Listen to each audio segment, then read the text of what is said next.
화제의 뉴스를 골라 과학 기자의 시선으로 분석하는 과학 본색 시간입니다. 스튜디오에 이혜리 기자 나와 있습니다.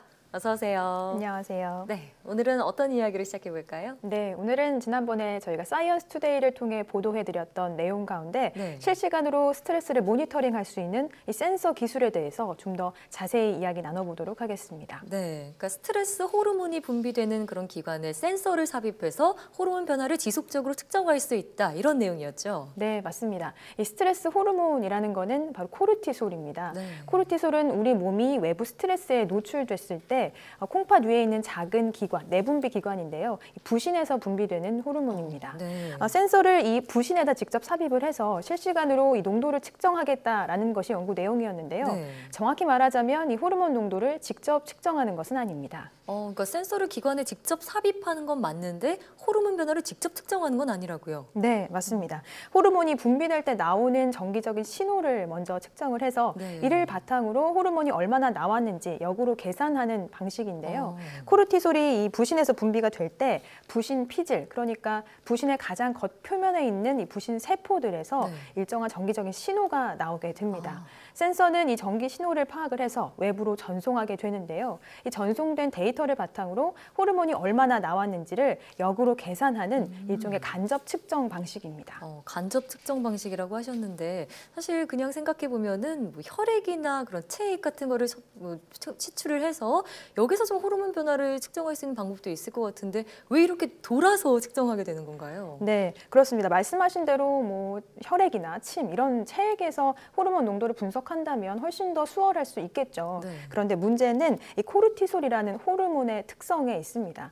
코르티솔은 스트레스를 받으면 나오게 되는데 이 호르몬의 농도가 하루 중에서도 시시각각 변하게 되고요. 그러니까 예를 들어서 어떤 한 시점에 이 호르몬 농도를 측정한다고 해서 과연 이 사람이 스트레스를 얼마나 받았는지를 제대로 분석하기가 쉽지 않다라는 점입니다.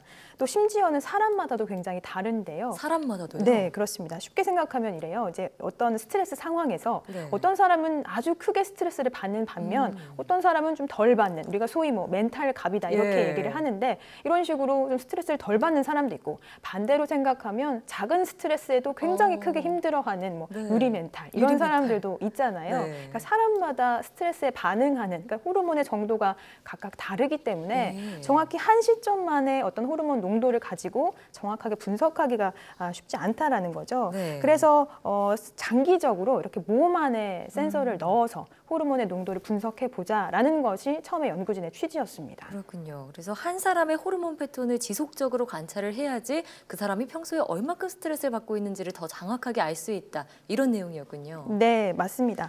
장기간 보게 되면 그 사람의 어떤 호르몬 패턴이 보이거든요. 그러니까 이 사람의 경우에는 이런 식의 호르몬, 이 코르티솔 호르몬 패턴을 갖고 있는데 장기적으로 스트레스에 노출이 되면 그 패턴이 변화하는 모습을 보이겠죠. 예를 들면 평균값이 좀 더 높아진다거나 하는 것들이 이제 보이게 될 텐데 그런 특성을 포착하겠다는 것이 연구팀의 설명입니다. 이 때문에 이게 좀 장기적으로 몸 안에 넣어서 이 센서를 사용할 수 있는 방법을 처음에 이제 생각을 하게 된 거고요. 그래요? 그럼 장기적으로 센서를 몸 안에 이식한다고 하면은 사실 좀 거부감이 드는 분들도 있을 것 같아요. 과연 안전할까 이런 생각이 처음으로 드는데 그런 건 검증이 됐겠죠? 네, 그렇습니다. 센서는 일단 생체에 해가 없는 이 무해한 플라스틱으로 만들어졌는데요.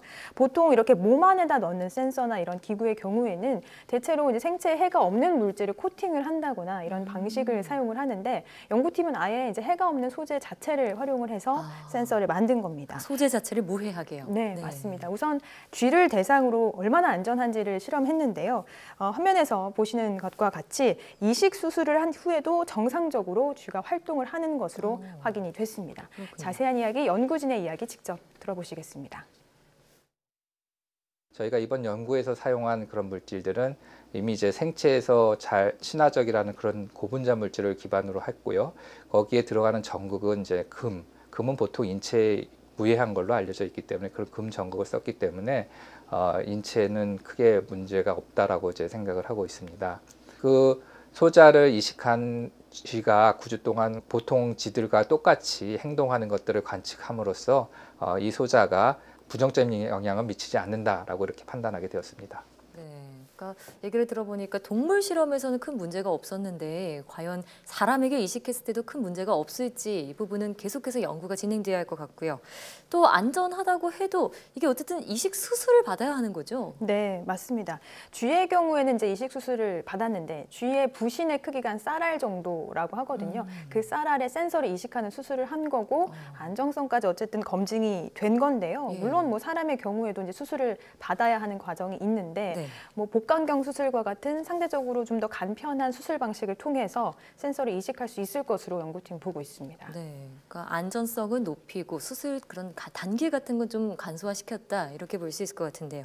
그래도 과연 얼마나 많은 사람들이 이렇게 수술을 받으면서까지 자신의 스트레스를 관리하려고 할까 이런 생각도 들어요. 네. 수효 같은 부분이요. 맞습니다. 네. 그래서 연구팀은 뭐 정말 일반인들을 대상으로 모두 이 센서를 이식하려고 개발을 했던 것은 아니고요. 스트레스 고위험군, 예를 들면 뭐 스트레스로 인해서 조울증이나 우울증을 앓고 있는 분들, 혹은 뭐 소방관과 같이 극도의 스트레스에 노출될 가능성이 큰 사람들을 대상으로 네. 이 센서를 통해 스트레스를 좀 장기적으로 관측하기 위해서 센서를 개발했고요. 예. 얼마 전에 강북 삼성병원에서 의료진이 이제 환자에 의해 피살된 사건이 있었잖아요.